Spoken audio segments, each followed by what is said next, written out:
Welcome to another deep dive. This time, we're going to be exploring a case that really shook Australia, the death of Joe Cinque. Yeah, it's a fascinating case, really. You sent over this episode from a true crime podcast, and, it really dives into not just the crime, but also the questions it raises about mental illness and responsibility. And how those intersect with the justice system. Yeah, and the podcast does such a good job of setting the stage by telling us about Joe. Yeah. It paints this really vivid picture of him like the kind of son who'd do anything for his mom, even moving cities after her accident to Right. be closer to her. Mhm. And he excelled at rugby, even captaining his team, Mhm. and then went on to become, a hardworking engineer. Right. It sounds like a bright light was extinguished. Definitely. And that makes the tragedy of it all even more heartbreaking. Yeah. His devotion to his family was clearly so important to him. Yeah. And it seems like that same caring nature really shaped his relationship with Anu Singh. That's right.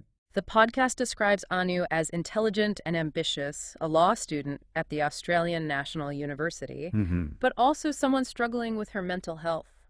And it's important to understand the context of her mental health journey. Yeah. Before meeting Joe, she went through a difficult breakup and started experimenting with amphetamines. Oh, wow. And this seemed to trigger a fixation on her weight and appearance, leading to bulimia and depression. It's just so sad that even with her intelligence and academic success, she couldn't escape this belief that she was physically ill. Right, and she became convinced she had an undiagnosed illness. The podcast mentions her family was so worried they even tried to have her hospitalized. Yeah, but at the time she wasn't considered a danger to herself or others, Right. so they couldn't force her into treatment. It really highlights that challenge of mental health intervention. Yeah, trying to help someone who might not even recognize they need help. Exactly. And then their paths crossed Joe and Anu's at a club in Newcastle. They start a casual relationship, which eventually turns into a long-distance one when Anu goes back to Canberra for law school. And that's when Joe's caring nature becomes even more apparent. It's like he took on this role of being her sole support system, driving 5.5 hours every weekend to see her constantly calling, even flying down to take care of her when she wasn't feeling well. He was really dedicated to her. And the podcast mentions that Joe's mother was concerned about Anu's controlling behavior. Oh, really? She even warned him, but he brushed it off, saying Anu needed him. Oh, that's kind of chilling knowing what we know now. Isn't it? And then the story takes this really dark turn. Anu starts to think about ending not only her own life, Oh, wow. but Joe's as well. This wasn't just a suicide attempt, it was a murder-suicide plot. That's intense. And her plans started to become more disturbing. She researched suicide methods, tried to buy a gun, Oh, my gosh. even asked friends about getting heroin. She became fixated on this idea of a final send-off before going through with her plan. It's scary how determined she seemed to be. She even practiced injecting heroin on her friend Mardavi Ralph, who becomes a key figure in all of this. Oh, wow. It's just terrifying how someone could be manipulated into something so dangerous. It is, and I think this is where the idea of the bystander effect starts to come into play. Right, that psychological phenomenon where people are less likely to intervene in an emergency when others are present. Exactly. And in this case, it wasn't just one or two people who knew about Anu's plan. It was a whole network of friends and acquaintances. Yeah, and that makes it even more disturbing. The podcast talks about these two dinner parties Anu hosted, framing them as these final send-offs before she and Joe were going to end their lives. I see. What's really chilling is that many of the guests knew about her plans to kill Joe. That's incredibly unsettling. It raises these uncomfortable questions like, why didn't anyone try to stop her? Were they in disbelief? Or maybe they were scared? Yeah, maybe they thought she wouldn't actually go through with it. Or maybe, as the filmmaker later suggested, they were almost captivated by the drama of it all becoming an audience for Anu's disturbed plan.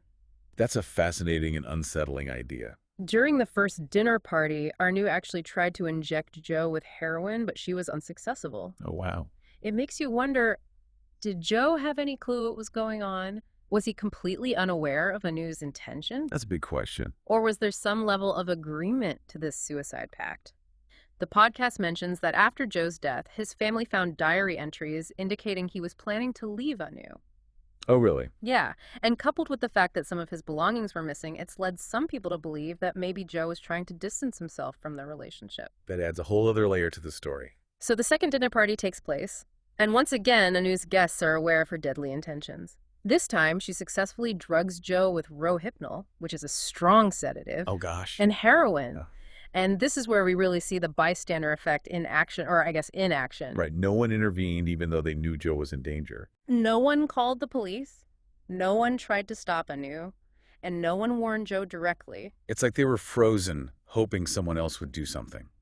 But no one did. It's a tragic example of how that phenomenon could have such devastating consequences. Even Mardevi, who had been so involved in Anu's plan up to this point, she chose to distance herself rather than protect Joe. I see. What makes it even more heartbreaking is that Joe, in his drug state, he was completely vulnerable and reliant on these very people who were allowing this to happen. It's a really sad situation. After the party, Anu injected Joe with a fatal dose of heroin while he was unconscious from the Rohypnol. Then she waited several hours before calling an ambulance. Wow. And when she finally did call, she gave misleading and evasive information to the dispatcher. Oh my gosh. By the time paramedics arrived, Joe was dead, Anu was arrested and charged with murder. Mardevi was also charged but with murder, attempted murder, and other offenses related to her role in helping Anu. The trials that followed would captivate Australia and spark this huge national conversation about mental illness, criminal responsibility, and the chilling consequences of inaction. It sounds like a really complex and important case. And that's where we'll pick up in part 2 of this deep dive. We'll explore the trials of Anu Singh and Mardevi Ralph, the evidence presented, the defenses used, and those controversial verdicts that left a nation divided. So the trials of Anu Singh and Mardevi Ralph, Yeah. they were really a clash of perspectives on this whole issue. Yeah. It wasn't just about legal arguments. They became this lightning rod for a national debate about how we deal with mental illness when it comes to criminal justice. It does sound like navigating that intersection of mental health and the law is incredibly tricky. Yeah, it really is. Can you break down the charges and the defenses and what the verdicts were? Sure. So Anu's trial started first, and she pleaded not guilty to murder, claiming diminished responsibility. Okay. So her defense basically admitted that she killed Joe, but argued that because of her mental state at the time, she couldn't form the intent that's necessary for a murder conviction. So basically they were trying to prove that her mental illness was so severe that it prevented her from making rational decisions. Exactly. And the podcast episode really goes into the expert testimony that was presented during the trial. Okay. So a forensic psychologist, Dr. Kenneth Byrne, testified that Anu suffered from severe depression and borderline personality disorder. Mm-hmm. And he claims she was in a delusional state where she truly believed she was dying from a degenerative disease. Wow. For those listening who might not be familiar with borderline personality disorder, could you explain how that might have influenced Anu's actions? It's a complex condition for sure. Yeah. But one of the hallmarks is this pattern of unstable relationships, intense emotions, and difficulty regulating behavior. Okay. So Dr. Byrne argued that Anu's intense fear of abandonment and her distorted perception of reality, all fueled by her borderline personality disorder, contributed to her extreme actions. So the defense was saying that Anu's mental illness created this alternate reality for her, Yeah. where she felt trapped and desperate, and that led her to believe this murder-suicide pact was the only way out. Right. And they brought in another expert, Professor Paul Mullen, who's a leading expert in forensic psychology. Okay. And he supported Dr. Byrne's diagnosis, emphasizing that Anu's depression had been building for years and culminated in this tragic event. So they had some pretty strong expert opinions backing up their argument. They did. Yeah. But the prosecution had a totally different interpretation. Right. They argued that Anu was calculating and manipulative and that her actions came from selfishness, not mental illness. Yeah, they painted a picture of Anu as someone who was in control, someone who knew exactly what she was doing. Okay.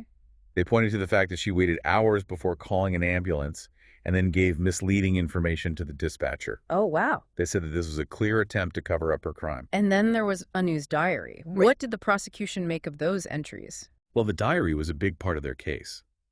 They argued that her writing was rational and showed no signs of mental illness. Interesting. And they even pointed out that she tore up the diary, suggesting she was trying to hide incriminating evidence.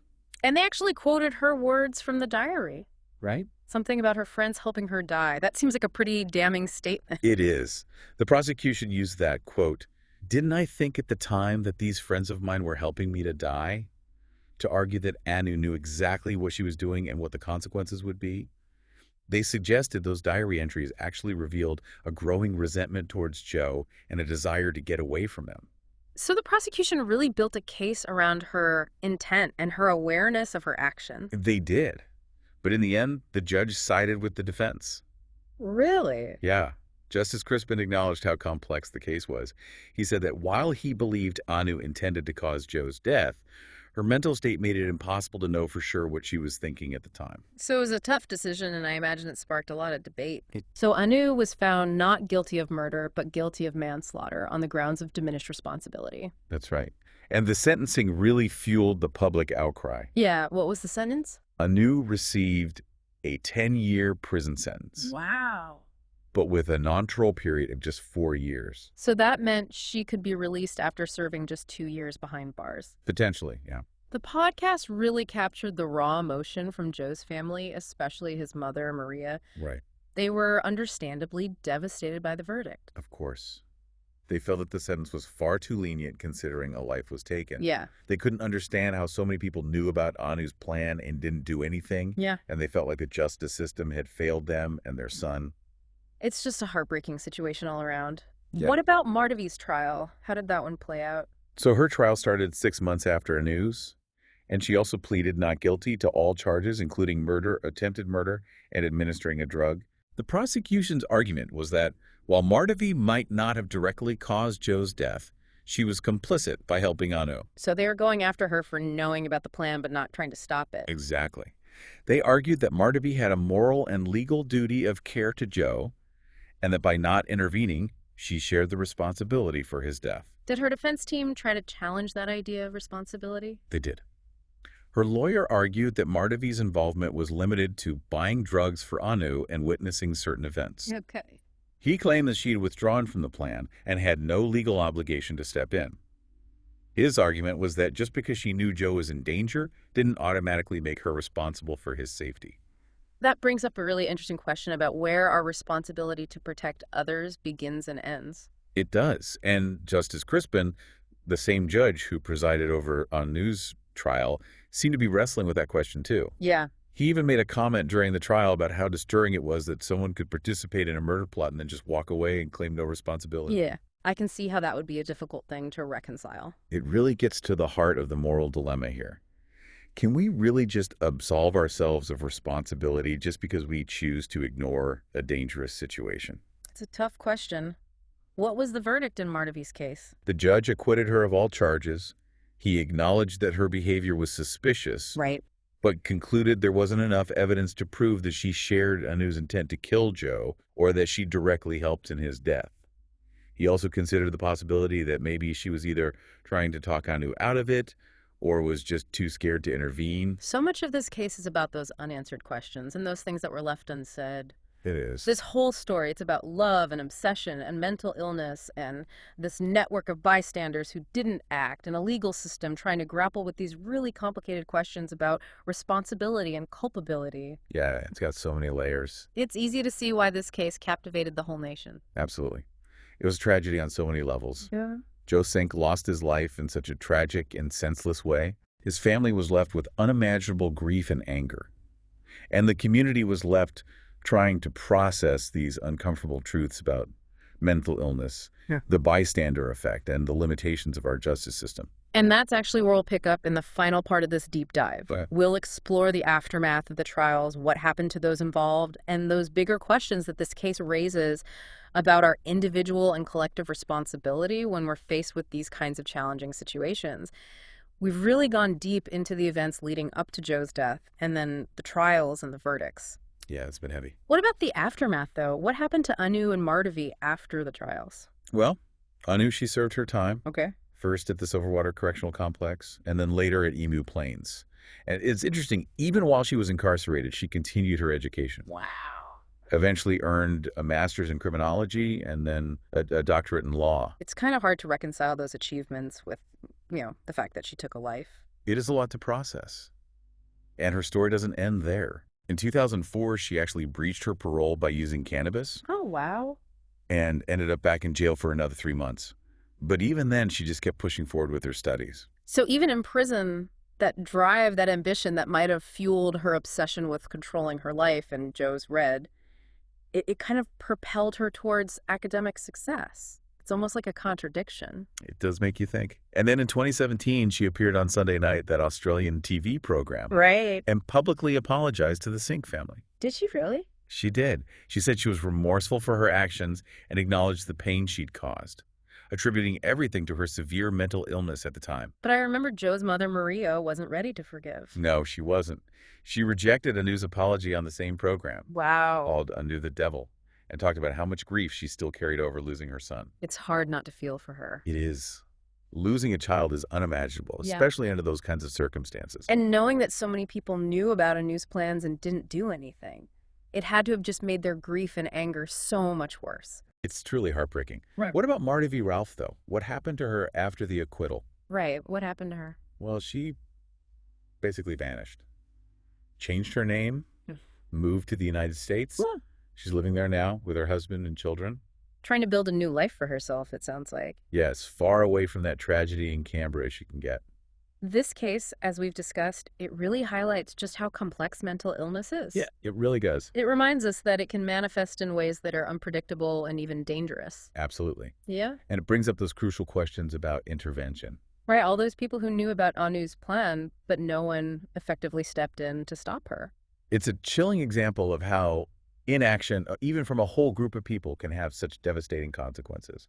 The podcast mentioned the filmmaker who adapted Helen Garner's book about the case. Yeah. They suggested that maybe the inaction of everyone around Anu actually emboldened her. It's a disturbing thought, but it makes sense. Their silence, their passivity. It's like it became this messed up form of validation for her. Yeah, almost like it fed her need for control for an audience. It's hard to say for sure, but it adds another layer to this whole thing. This deep dive has taken us to some pretty dark places. It has. And so much of this story is about, the things that were never said and the questions that we'll probably never have answers to. Right. There are no easy answers here. What do you think are the biggest things for our listener to think about?